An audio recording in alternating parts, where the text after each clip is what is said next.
Podcast by Missima TV Pro.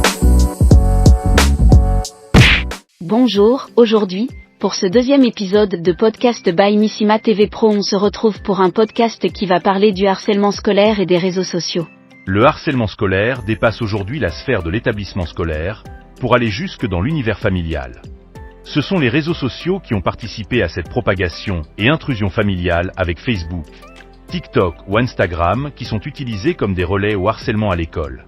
Le harcèlement a pour effet de porter atteinte à la dignité d'une personne et de créer un environnement intimidant, hostile, dégradant, humiliant ou offensant. Mais surtout, le harcèlement fragilise durablement l'estime de soi, la capacité à faire confiance aux autres, le plaisir à être en groupe, et cela entrave la vie sociale et relationnelle. Même à l'âge adulte, cette tentation du repli sur soi ne disparaît pas toujours. Quelles sont les 3 caractéristiques du harcèlement en milieu scolaire ? La violence, c'est un rapport de force et de domination entre un ou plusieurs élèves et une ou plusieurs victimes. La répétitivité, il s'agit d'agressions qui se répètent régulièrement durant une longue période. L'isolement de la victime. La victime est souvent isolée et dans l'incapacité de se défendre. Et ce fléau ne s'arrête pas aux portes de l'école. Il se poursuit sur les réseaux sociaux, dans les associations sportives, artistiques, sur la place du village. Le harcèlement continue sur tous les temps de vie de l'enfant. Comment aider un élève victime de harcèlement ? Si votre enfant est victime de harcèlement scolaire, il est essentiel d'écouter et de parler avec lui.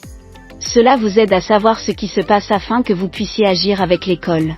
Des conversations calmes et attentionnées aideront également votre enfant à se sentir aimé et soutenu.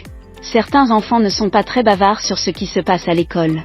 Il est donc important de garder un œil attentif aux signes indicateurs suivants. Ils peuvent indiquer une situation de harcèlement. Symptômes physiques tels que tension, maux de tête, douleurs abdominales, insomnie et perte d'appétit. Des amitiés qui se brisent, ne pas être invité aux fêtes d'anniversaire, réactions émotionnelles fortes lorsqu'il s'agit de l'école, ignorer les réseaux sociaux ou au contraire, en abuser, aucune envie d'aller à l'école surtout le lundi. L'école est un acteur essentiel dans la lutte contre le harcèlement. Contactez l'école dès les premiers signes et fixez un rendez-vous avec le titulaire. Il est important que votre enfant sache qu'il peut toujours contacter son titulaire en cas de harcèlement. Merci d'avoir écouté cet épisode et à bientôt sur Missima TV Pro pour d'autres podcasts et vidéos.